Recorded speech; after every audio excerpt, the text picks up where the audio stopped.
नमस्कार cooking with happy को आपण मानक अनेक अनेक स्वागत। आज रेसिपी छतु बाटी बसा।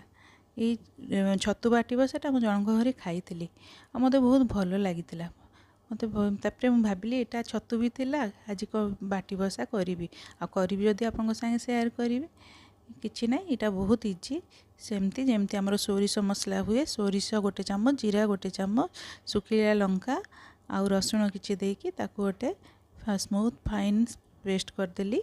तापर छतुटा को कौन करी हलदी पानी उड़ेकी रखी तापर काढ़ी पतला पतला कि काटिदेली। आपड़ चाहिए भी जमती काटिपारे किंतु मत यहाँ पतला काटिदेली कहीं यहाँ मत भल लगे सेमती पतला काटापी। तापर दीटा पियाज को भी पतला पतला कि काटिदेली। आउ ताकू कौन कली कि रसुण नहीं 8-10 कोला रसुण ताकू भी मझीरू मु कौन कली ताकू दिफाड़ करके रखी। यही रेसिपीटा बहुत इजी आ बहुत टेस्ट भी करके देखंतु। यहाँ को आपण मैंने तो करें हुए तो जी न कर देखिकी मो केमती करुच्ची सेमती करके खातु। गोटे तापर टिफिन नेली टिफिन रे सब मशरूम गुड़ा देदेली छतु सब देदेली। तापर पियाज ये रसुण देखो फाड़ फाड़ करके मुझे आ कंचा लंका को मझीरू चिरिकी देदेली। ताऊपर सोरिष जो बाटी थी से सोरिष बटाटा को भी देदेली। आउ सोरिष बटा ये कौन भूल करछि मु आपन को कहबी पछरे। तापर हलदी आउ लंका बटा माने एटा कश्मीरी लंका बटा मु तो लंका सुखिला लंका देइथिली आउ लूण अल्प देली कारण मु बाटिला बेलू को सोरिष से टिके लूण देकी बाटिथिली।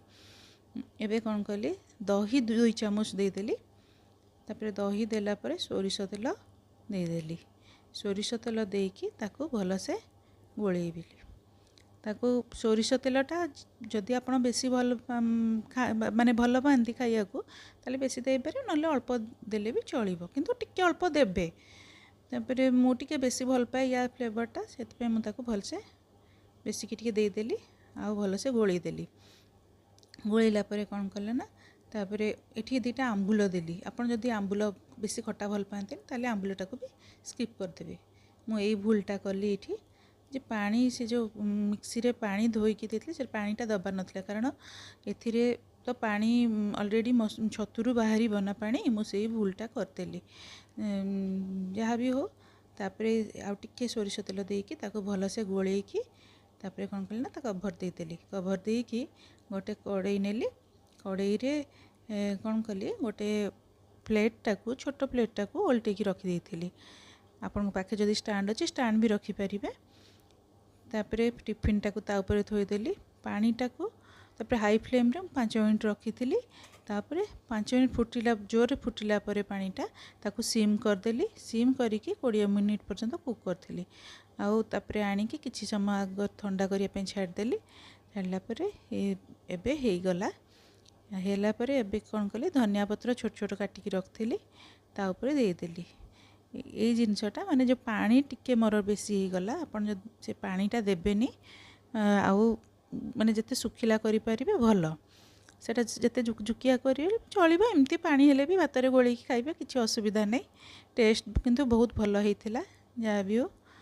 एबे इटा रेडी हे गला आपन एटा करंतु जदि भल लागिला प्लीज़ प्लीज़ मते लाइक कमेंट करंतु आ नुआ करी देखुथिले मो चैनल टी प्लीज़ सब्सक्राइब करंतु।